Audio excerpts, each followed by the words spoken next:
Hey guys, Dean of DVD here. Kind of late. Well, not real late, I guess. It's 11 o'clock. Amazingly, I ordered this yesterday from Amazon, and here it shows up today. I'm a huge Beatles fan, and I've grown to become a Paul McCartney fan. I'm first and foremost a John Lennon fan, but after he died, I got a greater appreciation for Paul McCartney than I had ever before, I suppose. And so with that said, I was always a pretty big fan of Wings. I think some of the solo stuff Paul McCartney's done I was less than impressed with, but when you talk about songs like Band on the Run, Live and Let Die, which is a Wings song, and numerous others, including ROCKSHOW, Jet. There's quite a lot of them, actually. In fact, Paul McCartney and Wings, in a period of about 5 years, had 5 #1 albums. So amazing stuff. Nowadays, you'd have to probably work 10 or 15 years to get 5 #1 albums, if you ever got 5 #1 albums. So the interesting thing about Paul McCartney and the band Wings is that he was with the band Wings longer than he was with the Beatles. He was with the Beatles for 10 years, about 1960 to about 1970 roughly, and then from Wings from 1970 to 1981. And you could argue those dates a little bit, but I'm pretty close. And you can Wikipedia that one or Google it and check it, but I'm real close on that. So he knew and was with Denny Laine as long as he was with John Lennon in a band. I think he knew John Lennon longer because they were with the Quarrymen before they were with the Beatles. But point is, he was with the Wings for an awful long time. And so this concert, filmed in 1976, was a huge moment for Paul McCartney. It was the first time that he was comfortable enough to do Beatles songs again in a rock show. He hadn't done a Beatles song since he was with the Beatles live and in concert. So he had done some concerts prior to this, to 1976 concert, of course, but he hadn't done any Beatles songs in it. I think he finally felt like he had enough of a repertoire with Wings where he could do the Wings songs and plus introduce some of the older Beatles songs. So you get to hear things like Yesterday and I've Just Seen a Face and Lady Madonna, Blackbird. These songs had not ever been performed live. Lady Madonna hadn't. Lady Madonna had not. The Long and Winding Road hadn't been. Blackbird never was. Of course, Yesterday was, and I've Just Seen a Face. But it had been numerous years for those. So huge, huge concert for Paul McCartney. This is actually. I'll go show you the spine on this thing. If you order it, as I did, from Amazon, it's going to look like you're getting a standard Amaray Blue case from the ordering side. But in fact, this is a digibook, which I was thrilled with. I love digibooks anyway, so when this thing came in as a digibook, I was really excited. Here's a list of the songs that are on it. And you can just go down the list there. I like all of them. But Maybe I'm Amazed, Lady Madonna, The Long and Winding Road, Live and Let Die.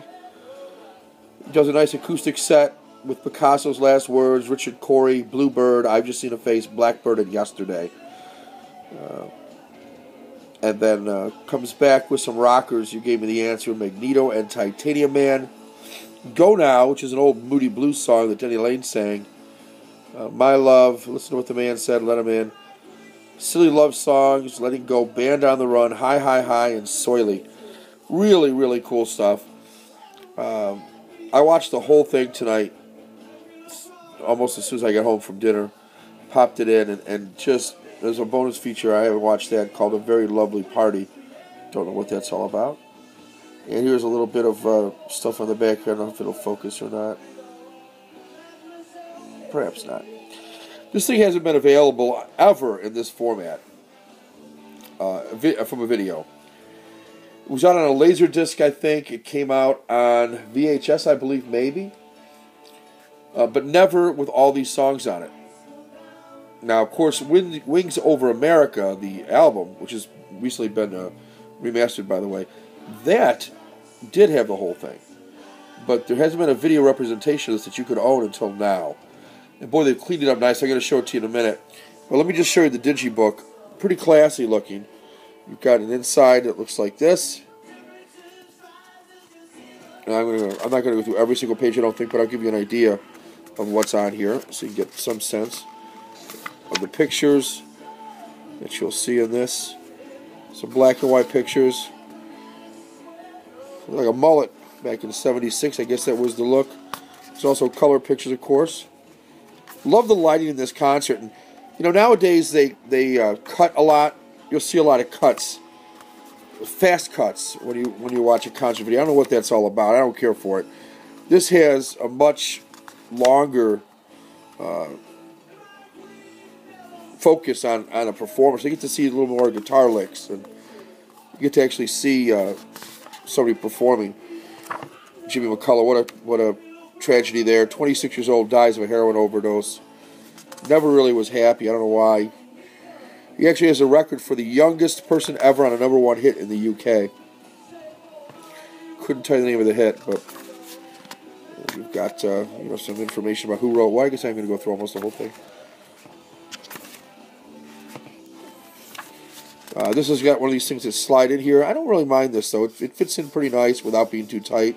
And it's a Blu-ray, so I usually don't get too bothered by that. I know some people are far more anal than I am. I'm not on Blu-rays. DVDs I'm a little more picky about, but not my Blu-rays. I'm okay with those. So let's take a look at this briefly.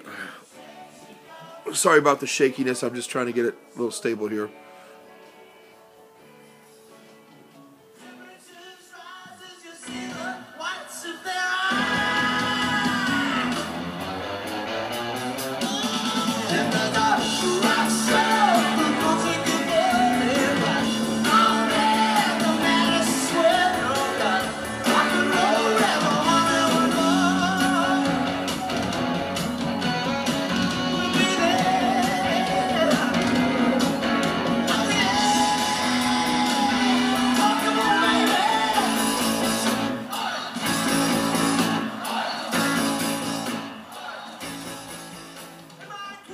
Well, you get an idea. It sounds great, I must say. It's in 5.1 DTS HD surround sound, and also in the more traditional, what is it, LPCM or whatever it's called. Both sounded good to me. I listened to both, and I don't think you can go wrong with this one. It's really great. It, like I said, it gives you a real sense of what it was like to be there. As you can see, pardon the fan in the background, but it's too hot here to deal with this. So, you just imagine, most people hadn't seen a Beatle in concert ever. Most people in the 70s, missed the Beatles.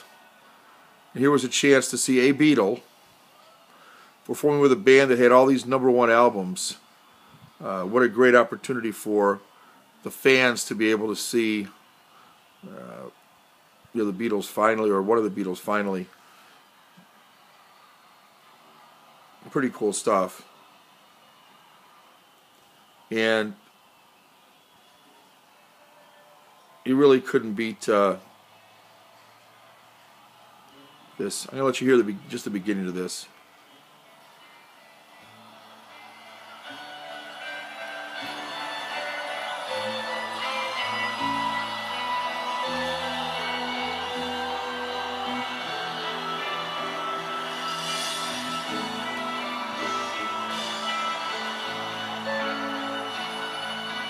Sitting in the stand at the sports arena, waiting for the show to begin. Red lights, green lights, strawberry wine. A good friend of mine follows the stars.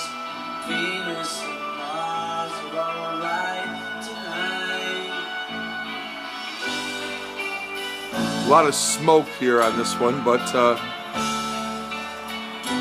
Starts to kick in a little bit here.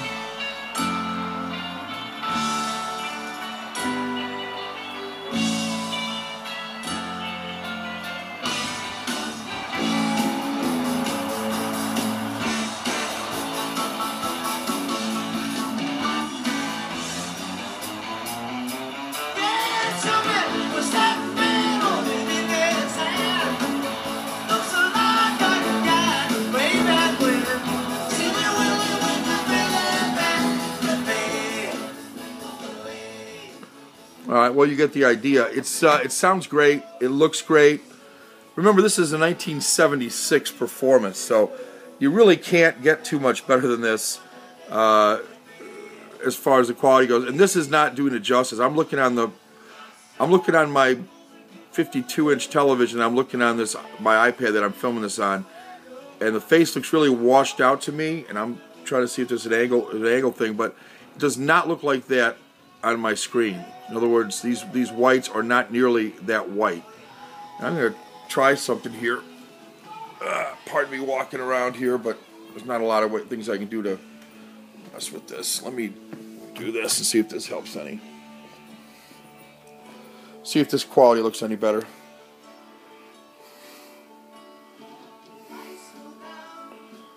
It's better, but it's still not what I'm looking at. What I'm looking at, it looks a lot better, but this looks pretty good. Imagine the face is not as white. Alright, back to, pardon the mess here, but...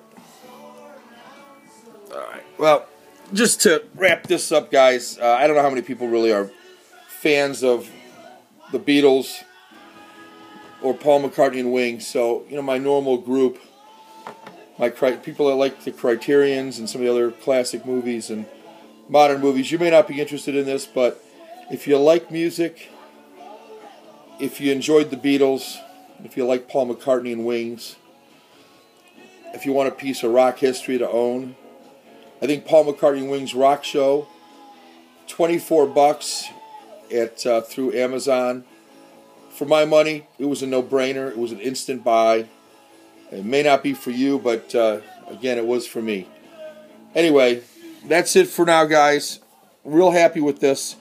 Paul McCartney and Wings Rock Show in concert, on film, at last.